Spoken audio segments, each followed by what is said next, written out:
Vamos a continuar.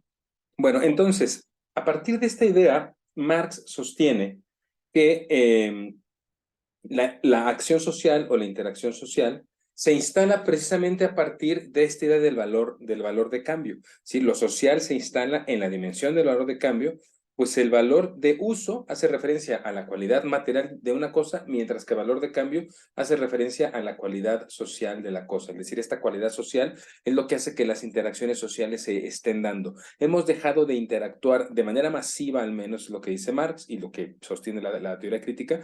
Hemos dejado de interactuar de manera masiva y cotidiana para otro tipo de efectos, ya que el principal efecto es el efecto económico, es el intercambio de cosas, ¿no? Entonces, para Marx, este valor de cambio, que es el principal motor de lo social, debe de ser protegido, ¿no? Debe de ser protegido, ¿no? Dice Marx, los que sostienen el derecho moderno, los que sostienen los medios de producción, sostienen, valga la redundancia, que este valor de cambio debe de ser protegido y garantizado por el derecho.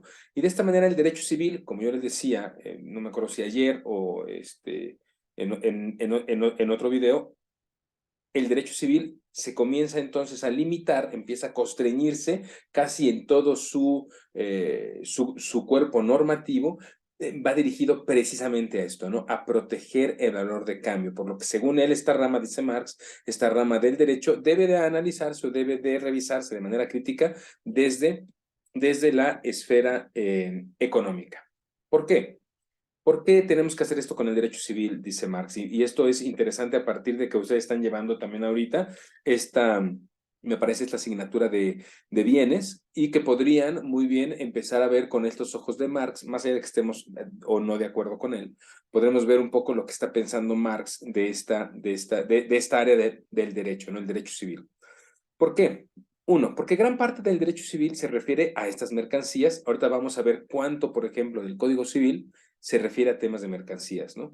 Porque gran parte del derecho civil se refiere a estas mercancías interesándose no en su materialidad, sino en su valor de cambio. Es decir, ha dejado de interesar la merceología. ¿Qué es la merceología? Es el interés por la naturaleza de las cosas. Ya no me interesa la naturaleza misma de las cosas, sino lo que me interesa es la posibilidad de intercambiar esta cosa. Entonces, la merceología deja de ser interesante y empieza a ser interesante la economía, ¿no? A estas mercancías, el derecho civil las llama bienes. Es uno de los puntos que critica mucho la teoría crítica, valga la redundancia, es precisamente el lenguaje jurídico. Hay un libro muy bueno, me parece que se llama Carl Oliver Crona, que se llama Lenguaje Jurídico y Realidad. Y en el que habla precisamente de esto, ¿no? Cómo el lenguaje jurídico es un lenguaje fetichista. ¿Qué quiere decir un lenguaje fetichista? Un lenguaje que eso, lo que hace es generar una apariencia de neutralidad, una apariencia como positiva, cuando en el fondo hay una esencia, ¿no? Una esencia detrás del fenómeno jurídico que quizá pueda ser muy distinta, o al menos no es cercana, a la apariencia que maneja el derecho. Por eso esta unidad la hemos llamado esencia y apariencia del derecho o del fenómeno jurídico moderno, porque el fenómeno jurídico moderno o el derecho moderno lo que hace es jugar mucho con el modelo, con el lenguaje. Y entonces, en lugar de hablar de mercancías, prefiero hablar de bienes. ¿No? Bienes, cuando yo digo bienes, corto quizá esta idea de que la mercancía eh, es una cosa que tiene un valor de cambio, ¿no? Cuando digo bienes, oculto un poco esto y pienso que el bien mueble o el bien inmueble, el bien tangible o el bien intangible, es algo que tiene ambos valores, cuando realmente el valor de uso no le está importando al derecho civil.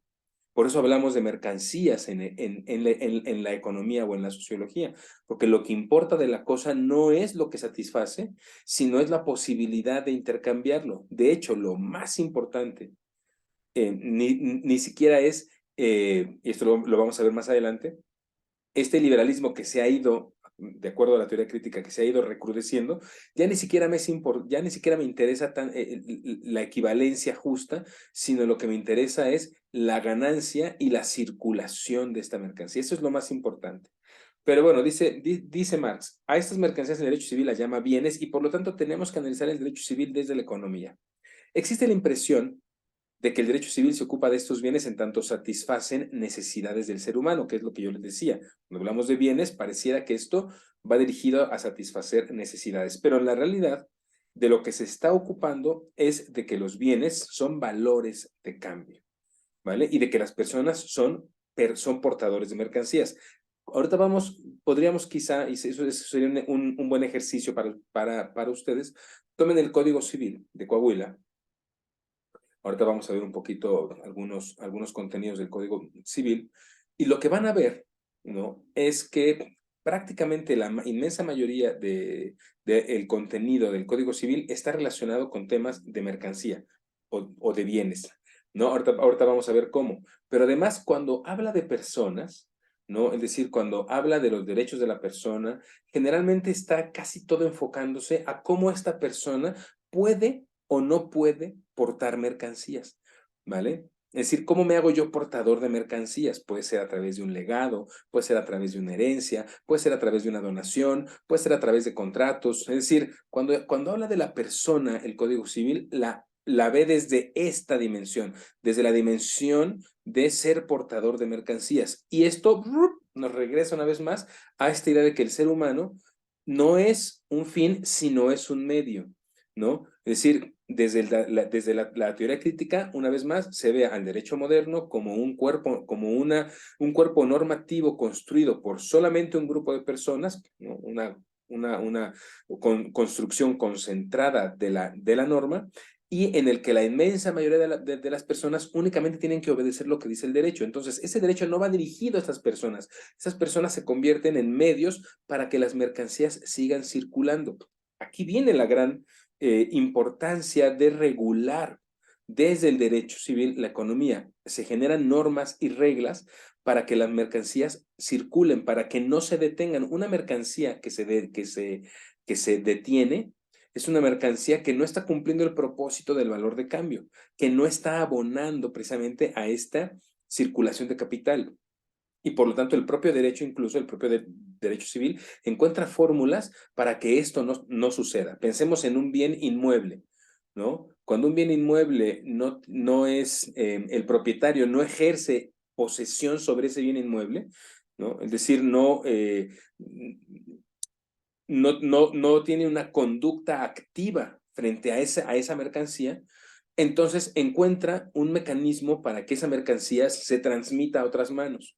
Ese mecanismo se llama usucapión, o también se le conoce como prescripción positiva, de tal suerte que una persona que, por ejemplo, se mete a vivir a un inmueble que no es suyo, pero que no tiene, o que su propietario no ejerce una actitud activa frente a esa mercancía.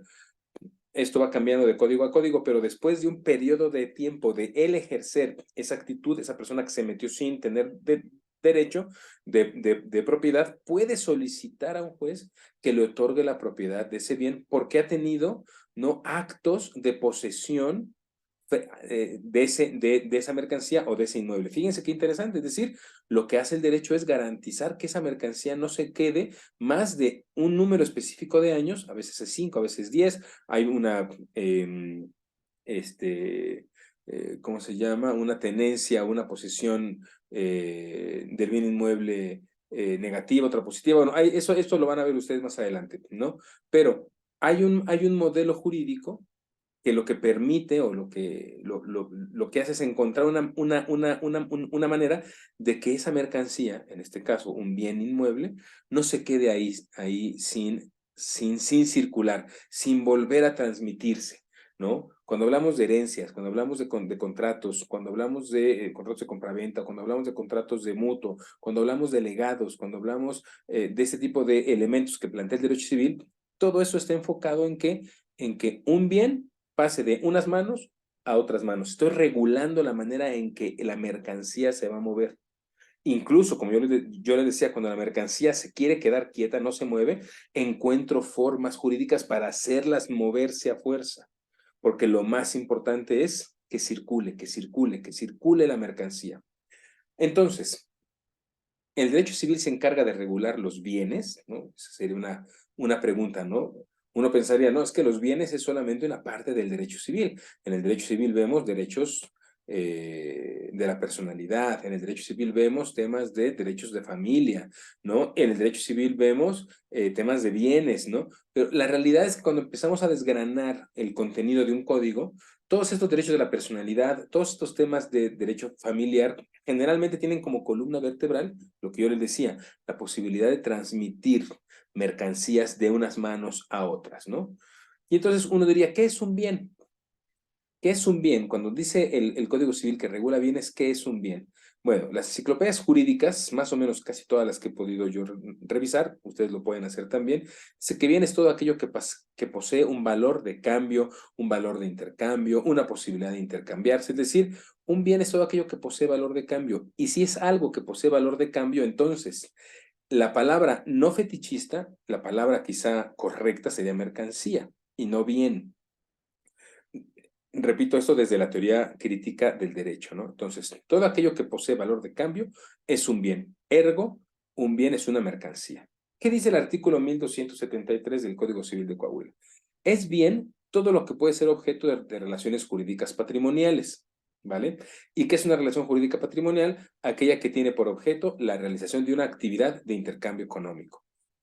Por lo tanto, ¿qué es un bien? Según el Código Civil de Coahuila, pues es todo aquello que tenga valor de cambio, ¿no? Porque es todo aquello que tiene por objeto el intercambio, ¿vale? ¿Qué dice el Código Civil de la Ciudad de México en el artículo 741? Bien es todo aquello que no esté fuera del comercio, es decir, una vez más, todo aquello que pueda comerciarse, que pueda intercambiarse, ¿no? Con estos elementos podríamos ver, por ejemplo, el Código Civil de Coahuila. Si analizamos simplemente en términos cuantitativos, es decir, cuánto del Código Civil está enfocado o se relaciona a temas de bienes, ¿no? El Código Civil de Coahuila, al menos aquí hice este pequeño ejercicio. Desde la página, me parece que es del Congreso, me sale un PDF con el Código Civil de Coahuila, ¿no? Un PDF de 314 páginas. De esas 314 páginas, 200, sí, la inmensa mayoría, están dedicadas exclusivamente al tema de bienes. Si hiciéramos un porcentaje de solamente estas 200 páginas, diríamos que más de la mitad del código se dedica exclusivamente a bienes, es decir, el 64%. Sin embargo, de las otras 114 páginas, al menos el 70% de las páginas tiene una relación directa con el tema de bienes, cómo adquirir bienes, cómo transmitirlos, quién puede adquirir, quién no puede, cómo se heredan, cómo se transmiten, etcétera, ¿no?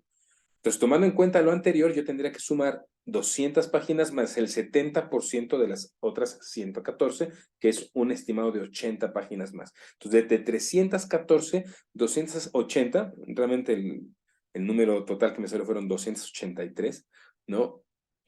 Páginas del Código Civil se dedican a regular exclusivamente temas de bienes, es decir, las mercancías como valores de cambio, cómo regulo el cambio o cómo regulo la circulación de mercancías. Estamos hablando del 90% del Código Civil de Coahuila.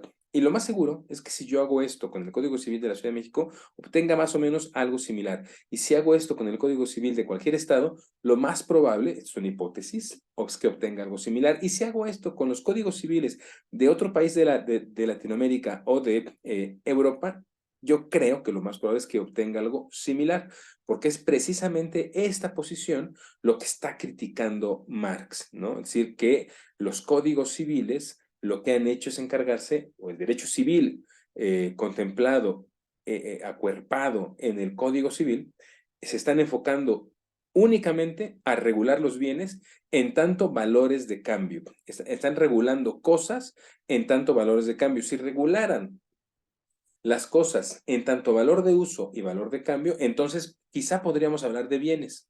Pero cuando se encarga de regular las cosas solamente desde esta segunda dimensión, de la dimensión de cambio, entonces tendríamos que hablar propiamente de mercancías.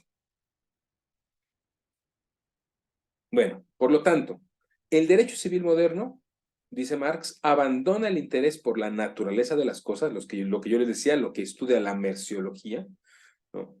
Para interesarse en el análisis jurídico del valor de cambio de las cosas. Ya no me interesa la naturaleza de la cosa, sino el componente social de la cosa. El componente social de la cosa es su posibilidad de ser intercambiado. Entonces, el derecho civil se encarga únicamente de regular el valor de cambio. O, dicho de una manera desde la teoría crítica, de regular el componente social de la mercancía. El derecho civil moderno, por lo tanto, surge como una forma de garantizar estas cualidades sociales, su valor y su intercambio, ¿vale? Es decir, su circulación y la posibilidad de que bueno, no la posibilidad, su circulación y que ese intercambio en principio sea equitativo. Sin embargo, aquí es en donde eh, ya encontramos estas grandes fallas del derecho moderno, ¿no? Ahorita vamos a llegar a eso. Entonces, el derecho civil moderno se dedica principalmente a regular, por un lado, la circulación de las mercancías, ¿no? Entonces, esto lo podemos encontrar en todo el código, ¿no? Y ustedes lo van a ir encontrando en el caminar de su carrera, cuando lleven derechos familiares, por ejemplo, ¿no? Derecho familiar o derecho sucesorio, ¿vale? Vamos a encontrar que en el tema familiar, por ejemplo, encontramos muchos mecanismos o muchas regulaciones, pero prácticamente todas estas regulaciones están enfocadas en los bienes que tenía el de cuyos, es decir, la persona que falleció, cómo se van a transmitir, ¿vale? Se tienen que transmitir, se tienen tanto que transmitir, es tan importante para el derecho que se transmitan, que si no se encuentra, si no hay testamento, entonces el juez tiene que llamar a todos los herederos, ¿vale? Porque hay un derecho ahí involucrado. Pero si no hay herederos, entonces incluso se puede declarar que toda la masa hereditaria pase a formar parte del Estado, el cual se va a encargar de volverla a poner en circulación. ¿Ok? Esto es lo interesante del derecho civil, ¿no? O sea, está enfocándose precisamente en esto, en cómo voy construyendo y cómo voy regulando la posibilidad de que esta mercancía no deje de circular, ¿no? Así, por ejemplo, entonces, la teoría crítica sostiene que el contrato de compraventa no está en el Código Civil por voluntad del legislador, es decir, no es por un tema de voluntarismo, como lo vimos en la unidad anterior, sino porque así lo exige la relación social. Es decir, el derecho lo único que está haciendo no va el derecho como punta de lanza transformando la sociedad, sino va dándole legitimidad jurídica a las transformaciones que socialmente se están haciendo, en este caso, según la teoría crítica, por un grupo concentrado de personas que va definiendo la cuestión económica. ¿Vale? Entonces, lo que está en el derecho, lo que está en este caso en el Código Civil, no está ahí por voluntad del legislador, sino está ahí porque así lo exige la relación social. Esta relación existe con independencia de lo prescrito por el Código. ¿Vale? Es decir, independientemente de que el Código estableciera, por ejemplo, contratos de compra-venta, esos contratos se daban. Esto sucedía. Esto nos pone a pensar una vez más en esta cuestión del derecho moderno como derecho estatal, solamente el derecho que produce el Estado es válido, ¿no? Y entonces uno empieza a pensar con suspicacia.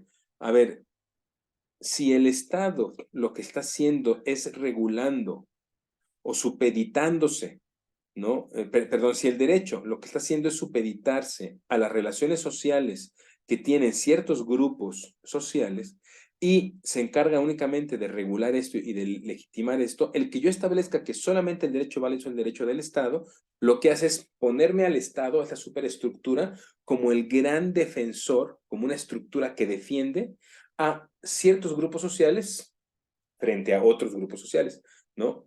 Protejo a las personas libres frente a las personas liberadas. Es un modelo muy binario, ¿no? Y que por supuesto podríamos encontrar muchas críticas como las iremos encontrando más adelante, ¿no? Pero en este momento, quizá lo más importante es entender desde dónde está construyendo Marx esta teoría del derecho, ¿no? La está viendo prácticamente como una lucha de clases. Por eso la propuesta de Marx, tanto de su teoría económica como de su teoría jurídica, se finca en esta lucha de clases, ¿no? El patrón frente al obrero, el que produce el derecho frente al que obedece el derecho, la persona que es libre por los movimientos liberales y la persona que fue liberada por las personas libres. Si tenemos siempre este modelo, ¿no? En pugna, y es a partir de ese modelo en pugna que Marx está construyendo su teoría del derecho, ¿no? Regresando entonces a estos componentes que tiene una, una mercancía o un bien, podríamos poner, por ejemplo, esta chamarra. La chamarra tiene la propiedad natural de retener el calor, lo cual sería el valor de uso que uno le daría a una chamarra, satisface una necesidad, no pasar frío, pero tiene esa propiedad social, ser intercambiable por otro bien de valor equivalente.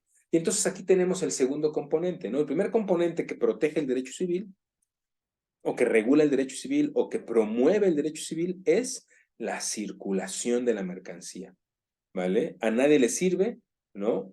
Y cuando digo a nadie lo pongo entre comillas, a nadie le sirve que haya 50,000 chamarras encerradas en una bodega. Esas chamarras tienen que salir y tienen que circular, porque de esa manera, utilizamos incluso estos eufemismos, ¿no? De esa manera activamos la economía, ¿no? La realidad es que si esas 50,000 chamarras se quedan ahí encerradas, a mí en lo particular eso no me va a afectar en lo absoluto, no es que vaya a cambiar mi realidad, ¿no? Pero el derecho promueve este intercambio de mercancías, es lo que establece un poco la teoría crítica. Entonces, esta circulación de mercancías, esta circulación y el intercambio es uno de los elementos más importantes de la teoría, o que ve la teoría crítica como el propósito del derecho moderno. Pero el otro es esta idea de la equivalencia, ¿no? Junto a la circulación, junto al intercambio, tenemos a la equivalencia como el otro valor jurídico que protege el derecho civil. Pero esto lo vamos a ver ya en el tercer y último video. Aquí ya llevamos 20 o 21 minutos. Lo dejo aquí para que el video no se pueda, no se detenga y no tenga problemas de reproducción.